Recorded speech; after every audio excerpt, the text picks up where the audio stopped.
Before you tap that buy button on the DJI Pocket 4, I need you to watch this first, because I have spent time with the Insta360 Luna, and what I found genuinely changes the conversation around compact vlogging cameras in 2026. This is not another hype video built on leaked renders and spec sheet optimism. This is a real hands-on look at what the Luna actually delivers, where it surprises you, where it falls short, and most importantly, whether it is worth putting your DJI purchase on hold for. By the end of this video, you will have a clear, honest answer, and the truth is more nuanced than either side of the internet wants to admit.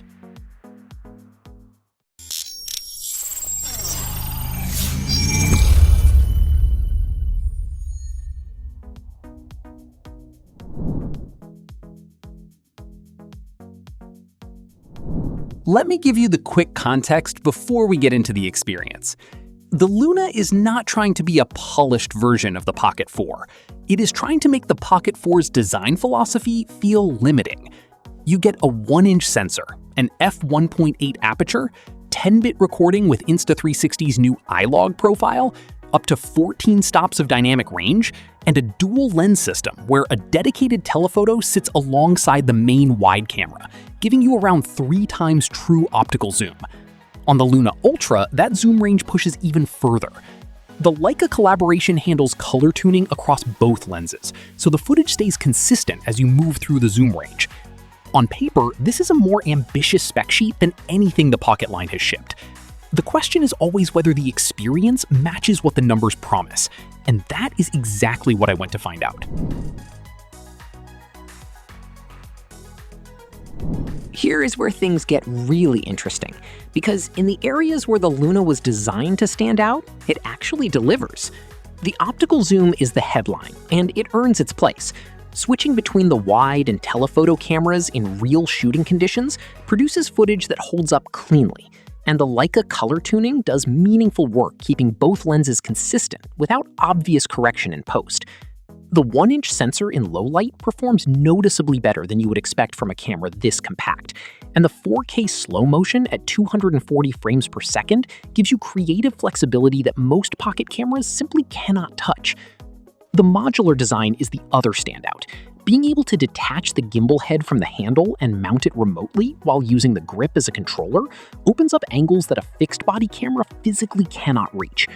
For solo creators doing car shots, desk setups, or anything that requires an unconventional mounting position, that is a genuinely useful capability rather than a marketing bullet point. So what do we actually know about the downsides? Trust me on this one, they are real and worth being upfront about. This is a first-generation product, and first-generation hardware carries first-generation risk. Some of the early preview footage drew criticism for motion that felt slightly unsteady, and while part of that was attributed to early firmware rather than final hardware, it is a flag worth noting. Gimbal motor performance and AI tracking algorithms are things that take time and iteration to get right. DJI has years of refinement behind their system, and the Luna is starting from zero on that track record. The Insta360 app ecosystem is also a mixed story. Some users on other Insta360 products have flagged frustrating app behavior and firmware update friction, and while that feedback is not Luna-specific, it reflects on the broader experience you are signing up for. If you are shooting content that pays your rent, those variables matter more than any spec on the sheet. Here is my honest take after spending real time with it. If you already own a Pocket 3 and your daily shooting workflow is running smoothly, holding off and waiting for the full retail release and proper long-term reviews is the smarter move. Luna's potential is real, but its track record is not yet. If you are on the DJI Pocket 4 fence right now, though, the Luna genuinely deserves to be in your consideration set, especially if optical zoom, modular shooting, and Leica-calibrated image quality match how you actually create. It is priced between roughly $499 and $699 depending on configuration, which puts it directly alongside DJI's premium compact tier. The Pocket 4 is the safer, more predictable purchase. The Luna is the more exciting one, with more to prove. And honestly, that tension is what makes this the most interesting compact camera moment in years. So which side are you on? Do you buy the proven option or take the risk on something genuinely new? Drop it in the comments below. And if this hands-on helped you make sense of it, hit like and subscribe so you catch everything as this story develops.